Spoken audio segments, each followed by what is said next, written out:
Thanks for watching.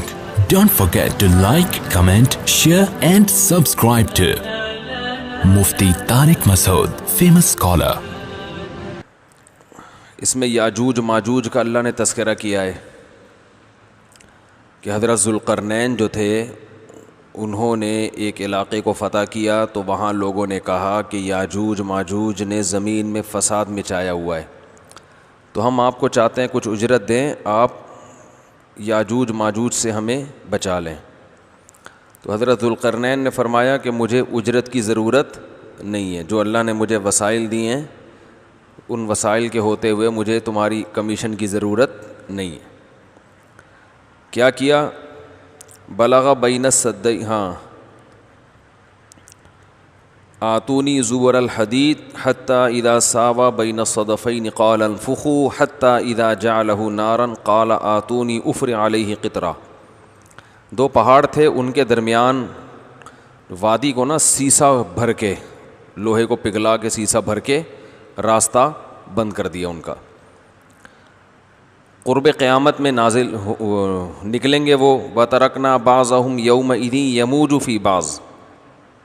تو اللہ فرماتے ہیں کہ پھر ایک وقت آئے گا کہ یہ نکل آئیں گے اور ایک دوسرے میں گھسے ہوئے ہوں گے، اتنے زیادہ ہوں گے۔ حدیث میں اس کی تفصیل آئی ہے کہ قرب قیامت میں یاجوج ماجوج نکلیں گے اور زمین میں فساد مچائیں گے۔ حضرت عیسیٰ علیہ الصلاۃ والسلام ان سے جنگ کریں گے اور ان کو قتل کر دیں گے، اور حدیث میں آتا ہے کہ یہ اتنی کثرت سے ان کے لاشیں ہوں گی کہ پوری دنیا متعفن ہو جائے گی بدبو سے۔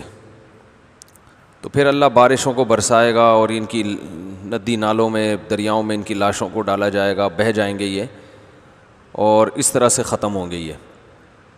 اب ایک بڑا سوال یہ ہوتا ہے کہ یہ ہیں کون؟ دوسرا سوال یہ ہیں کہاں؟ ہیں کون؟ انسان ہیں، شرپسند انسان ہیں، اس سے آگے اللہ نے ہمیں کچھ نہیں بتایا۔ کہاں ہیں یہ بھی نہیں بتایا، ٹھیک ہے نا۔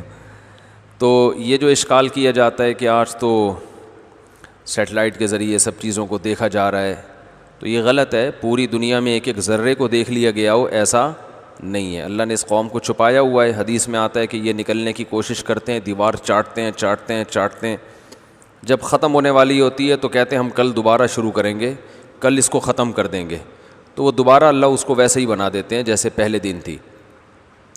تو ایک دن آئے گا یہ کہیں گے انشاءاللہ کل یہ دیوار ختم ہو جائے گی، تو جس دن یہ انشاءاللہ کا لفظ کہیں گے اگلے دن یہ دیوار ختم ہو جائے گی اور یہ زمین میں نکل جائیں گے۔ تو زمین میں ایک جگہ پر اللہ نے ان کو چھپایا ہوا ہے، اور ویسے بھی اس سے پہلے یہ دریافت ہو نہیں سکتے، کیونکہ اگر پہلے یہ دریافت ہو گئے تو پھر تو حدیث کی مخالفت ہو جائے گی نا۔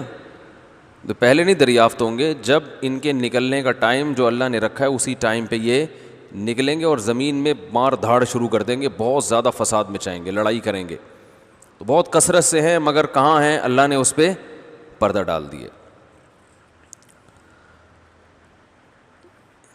اسی صورت کے آخر میں اللہ نے فرمایا قل انما انا بشر مثلکم، کہہ دیجئے کہ میں تمہاری طرح کا انسان ہوں۔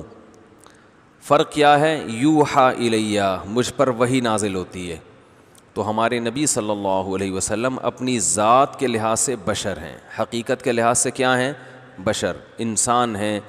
بھوک بھی لگتی ہے آپ کو، اور آپ صلی اللہ علیہ وسلم نے نکاح بھی فرمائے، آپ کی اولاد بھی ہوئی، آپ کے بھی والدین ہیں، تو وہ تمام لوازمات جو بشر اور انسان کے ساتھ ہوتے ہیں وہی لوازمات نبی صلی اللہ علیہ وسلم کے ساتھ بھی تھے۔ فرق کیا ہے کہ آپ کو اللہ نے پیغمبر بنایا اور پیغمبروں کا بھی سردار بنایا، سب سے افضل بشر۔ تو اس لیے اعتدال کی رائے یہی ہے کہ آپ کو انسان مانا جائے اور اللہ کے بعد سب سے افضل ترین مانا جائے۔ جنہوں نے آپ کا درجہ گھٹایا وہ بھی غلو کا شکار، اور جنہوں نے بڑھا دیا وہ بھی، یعنی جو حدود ہیں ان حدود سے بڑھا دیا وہ بھی غلو کا شکار ہیں۔